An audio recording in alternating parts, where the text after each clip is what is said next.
యోహాను రాసిన 2వ పత్రిక 9వ వచనం. యోహాను రాసిన 2వ పత్రిక 9వ వచనం. క్రీస్తు బోధయందు నిలిచి ఉండక, క్రీస్తు బోధయందు నిలిచి ఉండకోకుండా దానిని విడిచి ముందునకు సాగు ప్రతివాడును, దాన్ని విడిచి ముందుకు వెళ్ళే ప్రతివాడు దేవుని అంగీకరింపనివాడు, దేవుని అంగీకరింపనివాడే. మరొక్కసారి క్రీస్తు బోధయందు నిలిచి ఉండకోకుండా, ఆ వాక్యానుసారంగా జీవించుకోకుండాను, దేవుని చెప్పిన మాట ప్రకారం బ్రతకోకుండాను, దేవుని వాక్యానుసారంగా ఆయన అడుగు జాడలో నడవని వాడంట, యేసుని నమ్మని వాడేనంట. మరొక్కసారి చెబుతూ ఉన్నా, క్రీస్తు బోధయందు నిలిచి ఉండకోకుండా దాన్ని విడిచిపెట్టి ముందుకు వెళ్ళేవాడు. సంఖలో బైబిల్ ఉండిద్ది, ఇంటిలో వాక్యాలు ఉంటాయి, గోడ ముందు గోడ వెనకాల తలుపు నిండా మన తల దగ్గర బైబిల్ ఉండిద్ది, ప్లస్ యేసుక్రీస్తు బొమ్మలు ఉంటాయి. మెళ్ళలో పెద్ద దండ, ఏ దండ? జపదండ, పైనుంచి కింద వరకు సిలువే. స్తోత్రం. ఎక్కడ చేతిలో చూసినా సిలువే, మెళ్ళలో చూసినా సిలువే, ఇంట్లో గుమ్మముకు చూసినా మంచి యేసయ్య బొమ్మే, లోపల వాక్యం, బయట వాక్యం, సంఖలో బైబిల్, మందిరంలో ముసుగు. అసలు మామూలుగా కాదు, ఏ క్లాసుగా పాడతాం, ఎరగ తీసేస్తాం. కానీ నా యేసయ్య అంటున్నాడు, యోహాను చెబుతూ ఉన్నాడు సంఘానికి, వాడెవడైనా సరే, రెవరెండ్ అవని, బిషప్ అవని, వాడెవడైనా సరే, క్రీస్తు బోధయందు నిలిచి ఉండుకోకుండా ముందుకు వెళ్ళే ప్రతి వాడు యేసుని నమ్మని వాడేనంట. వాక్యానుసారంగా జీవించుకోకుండా, క్రీస్తులా నడవకోకుండా, క్రీస్తులా బ్రతకని వాడు, క్రీస్తు వాక్యాన్ని విడిచిపెట్టి, అపొస్తలుల బోధను విడిచిపెట్టి దేవుని వాక్యానుసారంగా బ్రతకని వాడంట, యేసుని నమ్మని వాడేనంట, యేసుని అంగీకరించిన వాడంట. ఇప్పుడు చెప్పండి, నిజంగా యేసుని నమ్మిన వాళ్ళు ఎంతమందో, ఇక్కడ క్రైస్తవులుగా ఉన్నవారు ఎంతమందో? అర్థమైంది నేను చెప్పిన మాట? వాక్యానుసారంగా జీవించిన వాడు యేసుని నమ్మని వాడేనంట, అంటే యేసుని అంగీకరించిన వాడేనంట, క్రైస్తవుడు కాదంట వాడు. ఇప్పుడు చెప్పండి, నిజంగా క్రైస్తవులు ఎంతమంది ఉన్నారు? నిజంగా యేసు నమ్మిన వారు ఎంతమంది ఉన్నారు? ఇప్పుడు చేయి పైకి ఎత్తండి. నేను చెప్పింది మీకు అర్థమైందా? యేసుని నమ్మటము అనంటే క్రీస్తు బోధ యందు నిలకడగా నిలవాలి. ఆయన బోధలో కొన్ని మాటలు నేను చెబుతాను మీకు. నీ శత్రువుని ప్రేమించమన్నాడు, నిన్ను హింసించిన వాడిని వాడి కొరకు ప్రార్థన చేయమన్నాడు, దూషించిన వాడిని శపించమనలా, దీవించమన్నాడు. అర్థమైందమ్మా నేను చెప్పిన మాట? నిజంగా యేసుక్రీస్తు నమ్ముకున్న నీవు, యేసుని నమ్మిన నీవు, నీ ఇంటి వారిని నువ్వు ప్రేమించే మనసు నీకుంటే నిజంగా వాక్యానుసారంగా జీవించినట్లే. యేసుక్రీస్తు అన్నాడు ఒక మాట, నీ తోటి వారి కొరకు నువ్వు ప్రాణం పెట్టాలి, నీ సహోదరుని కొరకు ప్రాణం పెట్టాలన్నాడు. అర్థమైందా నేను చెప్పిన మాట? ఎదుటి వారి కొరకు ప్రాణం కాదు కదా, వాడొక్క మాట అంటేనే తట్టుకోలేము, గొడ్డలని చించేసుకుంటాం మనం. నిజంగా ఒకసారి ఆలోచించు ప్రియమని దేవుని పిల్లారని, క్రీస్తు బోధ యందు నిలిచి ఉన్నవారు ఎంతమంది ఉన్నారు? మోషే విషయంలో దేవుడు ఒక మాట అన్నాడు, అబ్బాయి బండతో మాట్లాడు నీళ్ళు వస్తాయి అన్నాడు. కానీ వెళ్ళేం చేశాడంటే బండను కొట్టాడు. అప్పుడు అన్నాడు, మోషే అహరోనులారా, ఇశ్రాయేలు ప్రజల ఎదుట నువ్వు నన్ను సన్మానించలేదయ్యో, నా పరిశుద్ధతను అవమానపరిచావు కనుక నిజముగా నువ్వు నన్ను నమ్ముకొనలేదు అన్నాడు. దేవునికి స్తోత్రం చెప్పండి. ద్రోహులారా అన్నందుకు, బండతో మాట్లాడమంటే బండను కొట్టినందుకు, చిన్న మాటకు ఆయన అన్నాడు, నువ్వు వ్యర్థాన్ని చూస్తావు, కనాను చూస్తావు, కానీ కనాను మాత్రం చేరలేవన్నాడు, అవతలకు మాత్రం వెళ్ళలేవన్నాడు, నువ్వు నన్ను నమ్మలేదన్నాడు మోషేది.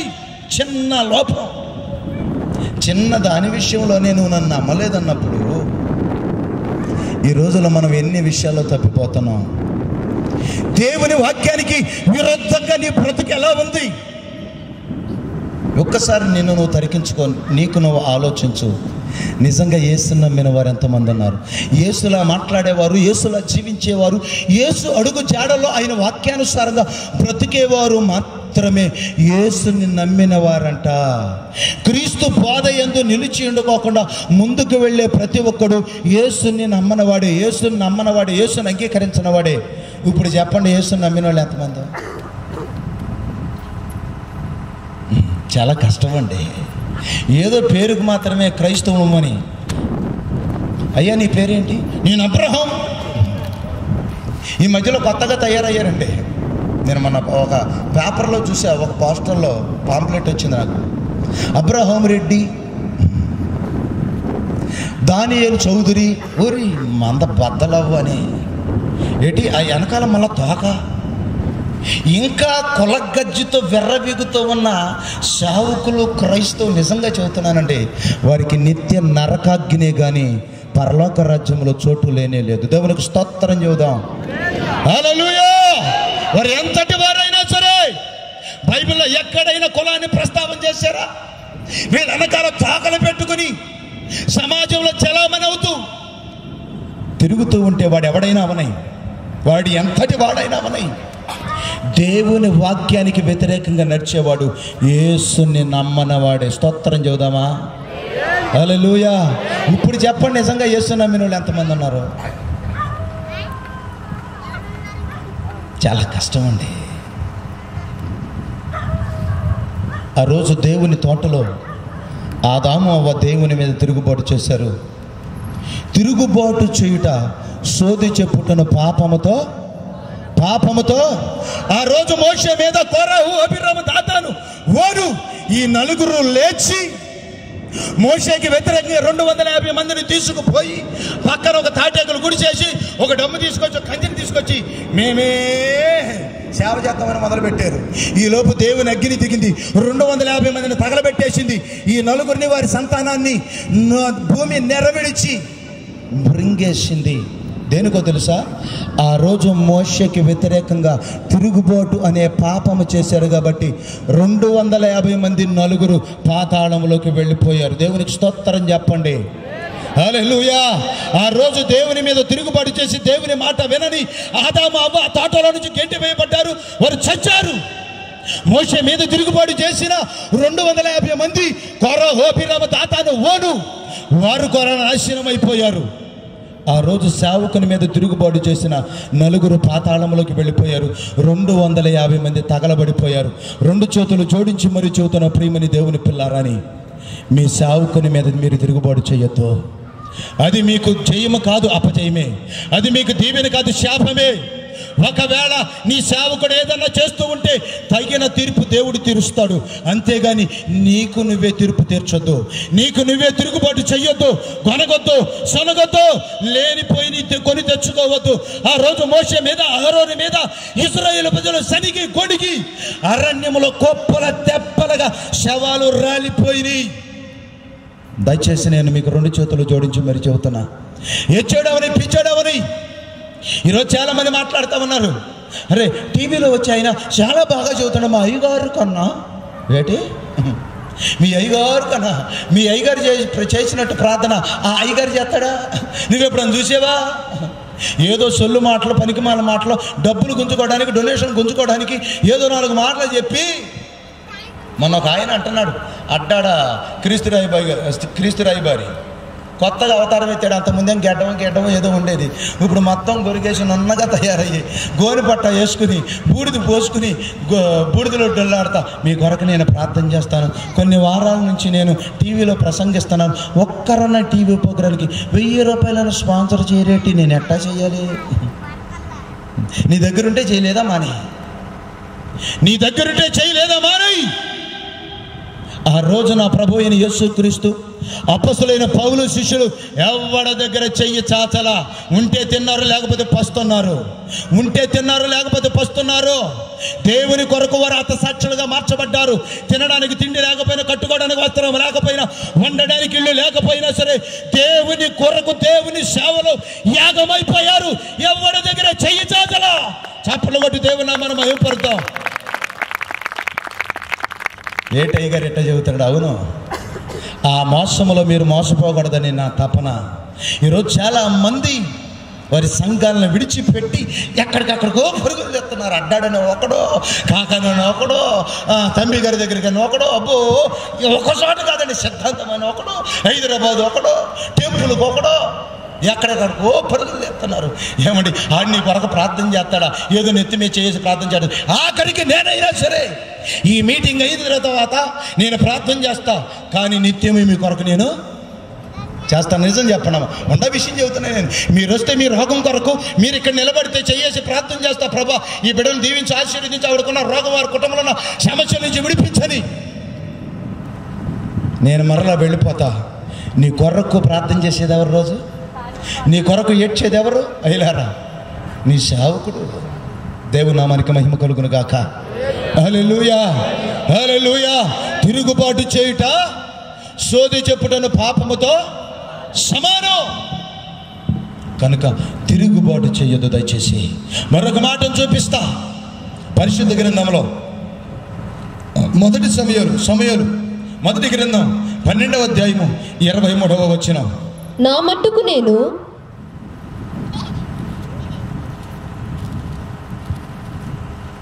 సమయాలు రాసిన మొదటి గ్రంథము 12వ అధ్యాయం 23వ వచనం.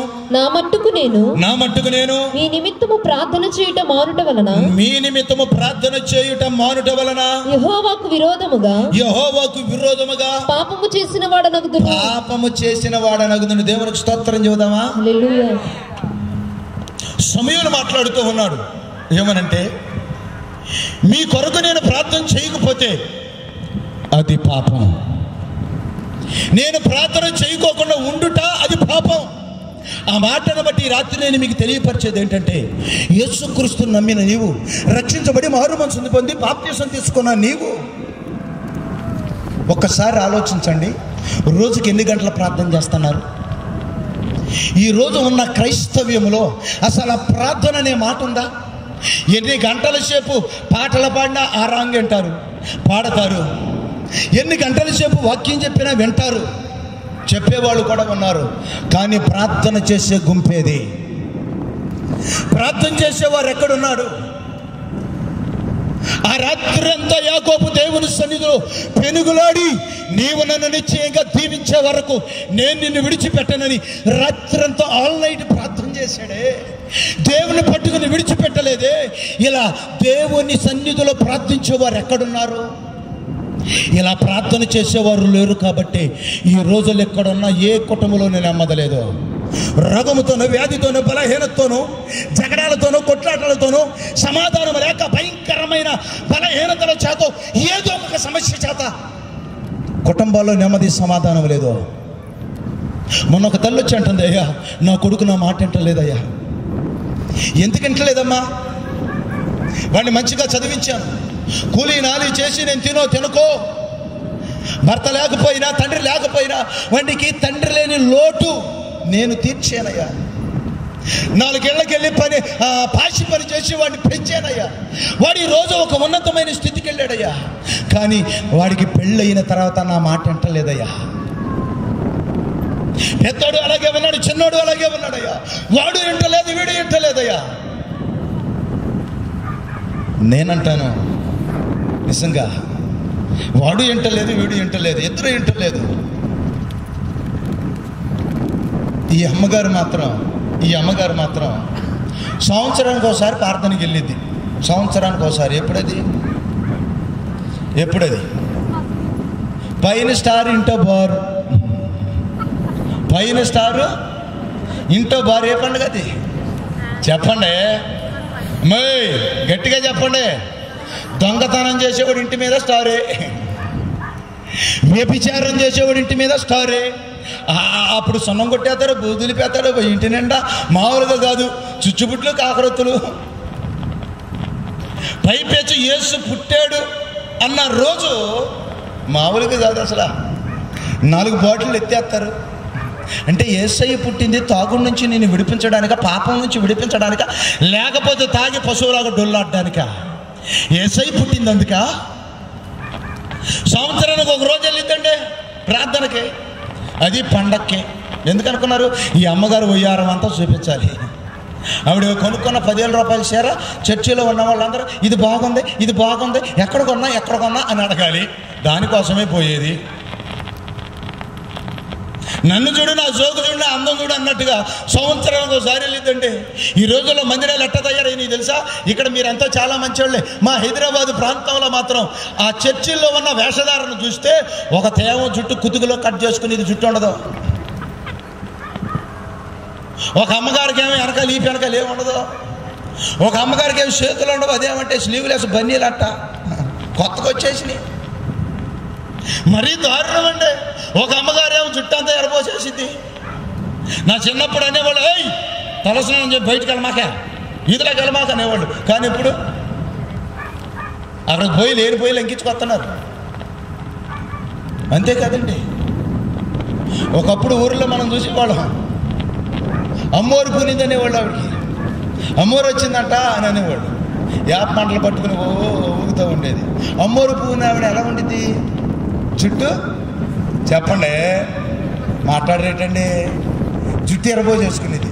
చాలామందికి దెయ్యాలు పట్టిన వాళ్ళు చూద్దాం, ఆ దెయ్యాలు పట్టిన వాళ్ళు జుట్టు అంతా ఎరబో చేసుకుంటారు. అంటే ఈ జుట్టు ఎరబోసి తిరిగే వాళ్ళు ఏముందనాలి? మాట్లాడలేడు తమ్ములారు, మీ కోపమే వచ్చింది, కానీ నేను చెప్పేది సత్యం. దేవునికి స్తోత్రం, హల్లెలూయా. ఫ్యాషన్ షోల్లాగా తయారైనాయండి ఈరోజు క్రైస్తవ సంఘాలు, చర్చీలు. ప్రియమని దేవుని పిల్లారని పట్టుమని ఒక గంట సేపు ప్రార్థన చేస్తున్నావు నీ ఇంట్లో. నీ భర్త బయటికి వెళ్ళాడు, బయటికి వెళ్ళిన భర్త నీ ఇంటికి రావాలి క్షేమమ కంటే నీ భర్త కొరకు ప్రార్థన చేస్తున్నావా? నీ పిల్లలు నీ యవనస్తులు కాలేజీకి వెళ్ళారు, కాన్వెంట్కి వెళ్ళారు పిల్లలు, వారి స్కూల్కి కాలేజీకి వెళ్ళిన వారి ఇంటికి రావాలి క్షేమమ కానీ ఒక గంట సేపు ప్రార్థన చేస్తున్నావా? ఈ రోజుల్లో క్రైస్తవులు ప్రార్థన లేదు, ప్రార్థన లేదు. మరి ఏం చేస్తున్నారు? ఏం చేస్తున్నారు? పొద్దున్నే లెగటం వాల్చాం, టక్ టక్ టక్ మాట రిమోట్ నొక్కేస్తున్నారు. పనికి మన సీరియల్స్, పనికి మన సినిమాలు, పనికి మన పాటలు చెడిపోయినాయి అన్నీ. అయ్యా నా కొడుకు నా మాట అంటలేదు, అయ్యా నా కూతురు నా మాట అంటలేదు. ఎందుకంటాడు? ఎందుకనిద్ది? నువ్వు చూపిస్తున్నావు, వాడు బయటికి వెళ్ళి చేస్తున్నాడు. టీవీలో ఏది చూసినా ప్రేమదోమ ప్రేమదోమ ప్రేమదోమ, ఇదే గొడవ ఇదే గొడవ. మరి ఆడు దాంట్లో చూస్తున్నాడు, బయటికి వెళ్ళి నేను దాన్ని లేపుకుపోతున్నాడు. అయ్యా నా కొడుకు నా మాట అంటలేదు, అయ్యా నా మాట అంటలేదు. ఆ పిల్ల చెడగొట్టేసింది, ఆ పిల్ల చెడగొట్టేసింది. నీ కొడుకు మంచోడే. దేవుని నామానికి మహిమ కలుగును గాక. పనికి మనల్ని చెడిపోయి ఎన్ని పిల్లలకు చూపిస్తే వాళ్ళు బయటికి వెళ్ళి చెయ్యికి ఏం చేస్తారు చెప్పండి? వాళ్ళు చెడిపోక ఏం చేస్తారు చెప్పండి?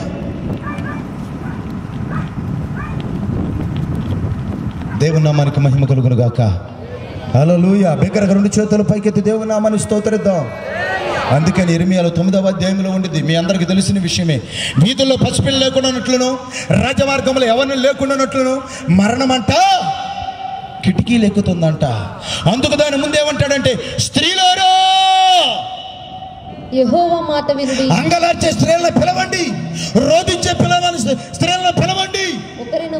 మన కొరకు వారు కన్నులు కన్నీరుగా మార్చబడినట్లు మన కొరకు ఏడ్చి ప్రార్థించే స్త్రీలను పిలవండి. అయ్యా స్త్రీలారా, మీ పిల్లలకు అంగలార్పు విద్య నేర్పించు. ఎవడు చేస్తున్నాడు ఈరోజు? పిల్లల కొరకు, భర్తల కొరకు ప్రార్థించేసే స్త్రీలు ఎక్కడున్నారు? హల్లెలూయా. నిజంగా నీ ఇంట్లో నువ్వు ప్రార్థన చేస్తే ఇలాంటి గొడవలు వస్తాయా? టీవీల ముందు కాదు కూర్చునేది, ఆ పక్కకి ఆ ఇంటికి వెళ్ళి ఈ ఇంటికి వెళ్ళి కాదు కూర్చుని. కొంతమంది ఉంటారండి మీ ఊరోడు, చాలా మంచివాడు. వండుకున్న తర్వాత ఇక చూసుకో కొంపలో కనపడరు, కొంపలో కనపడరు. ఆ ఇంటికి ఈ ఇంటికి, ఆ ఇంటికి ఈ ఇంటికి పోయి అక్క గురించి అన్న గురించి గుసగుస మాట్లాడుకోవడం. ఏం మాట్లాడుకుంటారో అర్థం అవుతుంది. ఏ ప్రార్థన చేయొచ్చుగా సమయం దొరికితే, కాసేపు దేవుని సన్నిధిలో మోకరించవచ్చుగా. నీ భర్త బయటికి వెళ్ళాడుగా, బయటికి వెళ్ళినాడు తిరిగి రాట్లా, యాక్సిడెంట్ అయిపోతుంది, ఫోన్లో వస్తున్నాయి, చచ్చిపోతున్నారని. హార్ట్ అటాక్ ఏదో ఒక రోగం. బయటికి వెళ్ళిన వాడు క్షేమంగా ఇంటికి తిరిగి రావాలంటే మనం చూడలేదా పేపర్లో?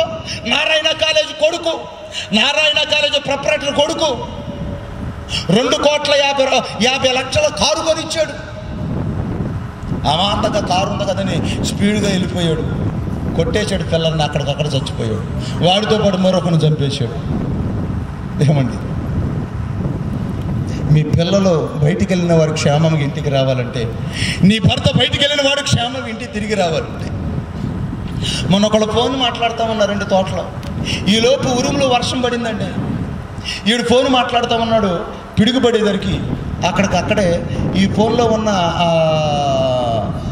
సిగ్నల్స్ ద్వారా ఆ ఫోన్ పగిలిపోయి చెవుల నుంచి రక్తం వచ్చి అక్కడికక్కడే చచ్చిపోయాడు.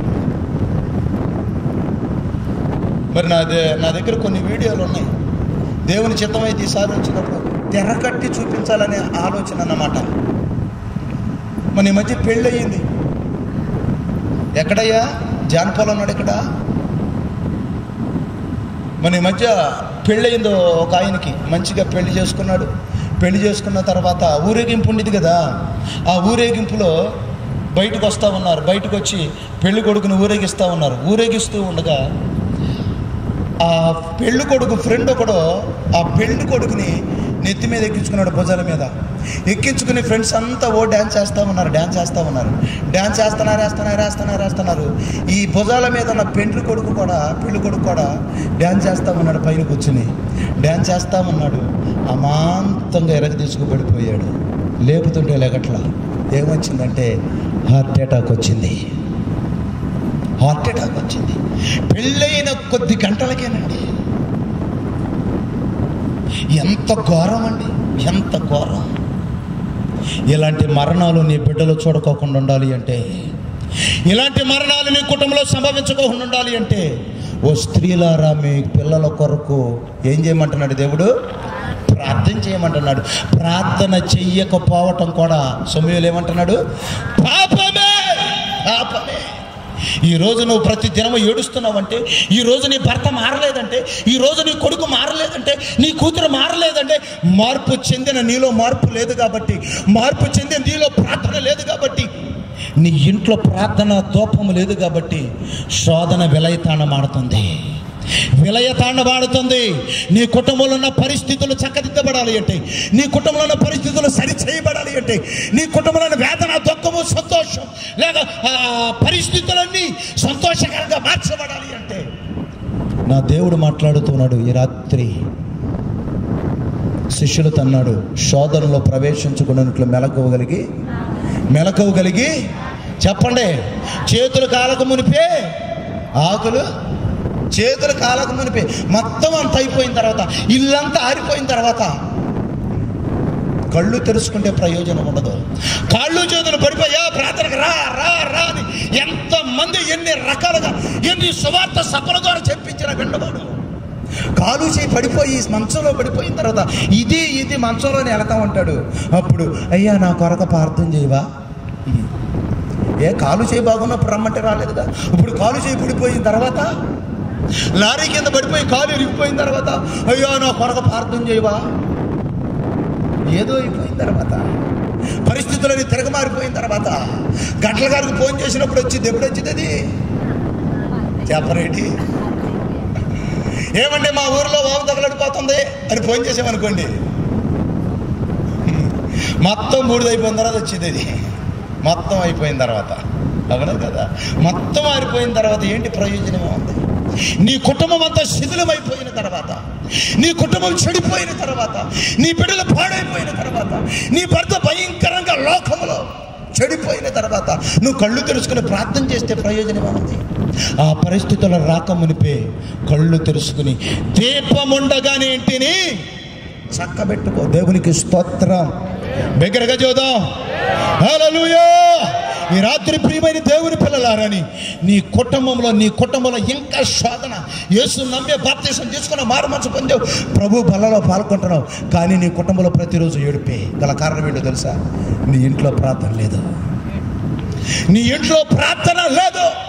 మరొక మాట లేదు. సుఖాలకే పెళ్ళి అనగానే పెళ్ళి అంటే చాలు. నాకు తెలిసిన ఒక ఆయన అన్నాడు, పెళ్ళి కార్డు ఇస్తే చాలు. పెళ్ళికి 10 రోజుల ముందే వెళ్తాడు, పెళ్ళైన 10 రోజుల తర్వాత వస్తాడు. కానీ ప్రార్థనకి ఇలాంటి మీటింగులకి రమ్మంటే మాత్రం ఎక్కడయ్యా సమయం లేదయ్యా. ఉపవాస ప్రార్థన ఎక్కడయ్యా అసలు ఖాళీయే లేదయ్యా. దేవుని నామానికి మహిమ కలుగును గాక. ఈ రోజుల్లో మీ కుటుంబాల్లో ఇంకా శోధన వెంబడిస్తూ ఉందంటే, ఇంకా నిన్ను దుఃఖము వెంబడిస్తూ ఉందంటే, ఇంకా దయ్యపు శక్తులు వెంబడిస్తూ ఉన్నాయంటే గల కారణం ఏంటో తెలుసా? ప్రార్థన జీవితం లేకపోబట్టే.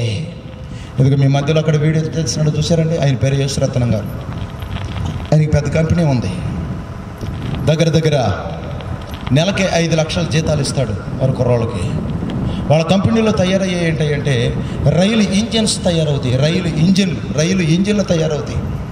వాళ్ళ ఇల్లే దగ్గర 2 కోట్ల రూపాయలు విలువ చేసేది. 2 కోట్ల రూపాయలు పాలు పోసుకుని ఎత్తుకోవచ్చు అన్నమాట. స్టీవెన్సన్ అని పేరు విన్నారా మీరు? స్టీవెన్సన్ అని పేరు విన్నారా? నడిపిస్తాడు నా దేవుడు, ఇప్పిస్తాడు 20,000, చాలునయా చాలునయా పాటకు 10,000 చాలు. విన్నారా? ఆయన పిలవాలంటే 25,000 మీటింగ్కి. వాళ్ళ ఆవిడ కూడా 20 రోజులు ఉపవాస ప్రార్థన జరుగుతుంటే ఆవిడకున్న సమస్యను బట్టి మా దగ్గరకు వచ్చి ఉపవాసం ఉండి ఏడ్చెళ్ళిందండి. స్టీవెన్సన్ వాళ్ళ మిస్సెస్, వాళ్ళ వదిన కొడుకు ఒక పిచ్చోళ్ళలాగా తయారయ్యాడు. ఒకరోజు మేము వాళ్ళ ఇంటికి మమ్మల్ని తీసుకెళ్ళింది స్టీవెన్సన్ వదిన. వాళ్ళ ఇంటికి తీసుకెళ్తే వెళ్ళాం. ఆయన కూడా వచ్చాడు మాతో పాటు, మా సంఘం కూడా వెళ్ళాం. మేము అక్కడికి అడుగు పెట్టేమీ లేదు. ఆడి ఇంట్లో ఉండి తలుపులకి కిటికీలకి గ్లాసులు అంటే చూసారండి, మొత్తం పగలగొట్టేసాడు. మేము బయటకు వచ్చే వరకే అక్కడికి వెళ్ళి ప్రార్థన పెట్టి మేము బయటకు వచ్చే వరకు ఇంట్లో ల్యాప్టాప్ పగలగొట్టేశాడు, కంప్యూటర్ పగలగొట్టేశాడు, అద్దాలు పగలగొట్టేశాడు, గ్లాసులు పగలగొట్టే ఒక పిచ్చో టైప్ అన్నమాట. ఎవరు మాట్లాడో దేవుని మహాకృపను బట్టి ఉపవాస ప్రార్థనకు వచ్చాడు. వాళ్ళ అమ్మగారు వచ్చి ఏడ్చింది. చాలా రోజులు వచ్చి ఉపవాస ప్రార్థనలో పాల్గొంది. ఈరోజు వాడు మంచిగా చదువుకుంటున్నాడు. దేవునికి స్తోత్రం చెప్పండి. హల్లెలూయా హల్లెలూయా. మరి ఆయన యేసురత్నం గారు దగ్గర 7 సంవత్సరాలు కలువరి టెంపుల్కి వెళ్ళాడు. 7 సంవత్సరాలు కలువరి టెంపుల్కి వెళ్ళాడు. ప్రతి నెల స్పాన్సర్ చేసేవాడు, ప్రతి నెల లక్షలు దోచిపెట్టాడు. కానీ ఈ 7 సంవత్సరాల్లో తన బాధను ఆవేదన చెప్పుకోవడానికి 2 సార్లు 2 నిమిషాల అవకాశం దొరికింది 7 సంవత్సరాలు. మీ అయ్యగారికి మరి ఒకవేళ మీ అయ్యగారే కనుక ఫోన్ చేస్తే ఎత్తకపోతే, అసలు నా ఫోన్ అంటేనే గిట్టట్లా, నా ఫోన్ చూస్తేనే ఎత్తట్లా, అసలు అయ్యగారు అసలు ఏమనుకుంటున్నాడు మరొకరి దగ్గర పేలుతారు. అయ్యగారు ఎక్కడైనా ప్రార్థనలో ఉన్నాడేమో, మీటింగ్లో ఉన్నాడేమో అనుకోరు. నా ఫోనే ఎత్తట్లా, నేనంటే ఎత్తలేదు. అసలు ఎట్టంటోళ్ళు తయారయ్యారంటే పాప 7 సంవత్సరాలు వెళ్ళిన 2 నిమిషాలు అయ్యగారితో ప్రార్థన చేయించుకోవడానికి దొరకలేదండి ఆయనకి. అన్ని లక్షలు డొనేషన్ చేసిన మాసపోవద్దు అట్లాంటి చోటకు పరుగులు తీసి దేవుని నామానికి మహిమ కలుగును గాక. హల్లెలూయా. తన సమస్యను బట్టి వచ్చాడు. దేవుని మహాకృపను బట్టి వాళ్ళ ఇంట్లో ప్రార్థనలు పెట్టాం. అతనుకున్న ఇన్నోవా కారు అక్కడ ఉంది. ఆ కారులో ఫ్యామిలీతో సహా 3 ఆడపిల్లలు, తన భార్య, ఒక భార్యలే 3 ఆడపిల్లలు, తన భార్య, ఆయన మొత్తం అంతా విజయవాడ బ్రిడ్జిలో, ఏది దాన్ని ఏమంటారండి, కృష్ణా బ్యారేజీతో ఆ బ్యారేజీలో దూకించి చచ్చిపోవాలనుకున్నారు. అక్కడ వరకు వెళ్ళి ఆపేశారు. ఎందుకంటే ఎక్కడ ఈ రకంగా దేవుని పనులు వాడబడాలని. దేవునికి స్తోత్రం చెప్పండి. చాలా పనుల్లోనే మొత్తం వదిలిపెట్టేసుకుని వచ్చాడు. ఎందుకండి ఈ ఊరిలో ఉన్న వాళ్ళు ఇంకా కదిలించబడలా. అంత దూరం నుంచి ఇంత ప్రయాసపడి వచ్చారు. రేపొద్దున ఇంకొక ఆయన వస్తున్నాడు, ఒక రైల్వే ఆఫీసర్ వస్తున్నాడు. చిన్న సాక్ష్యం ఉంది అయింది. ఆయన ప్రవీణ్ కుమార్ గారి దగ్గరికి వెళ్ళొచ్చిన ఆయన ఇప్పుడు మా దగ్గరికి వస్తున్నాడు.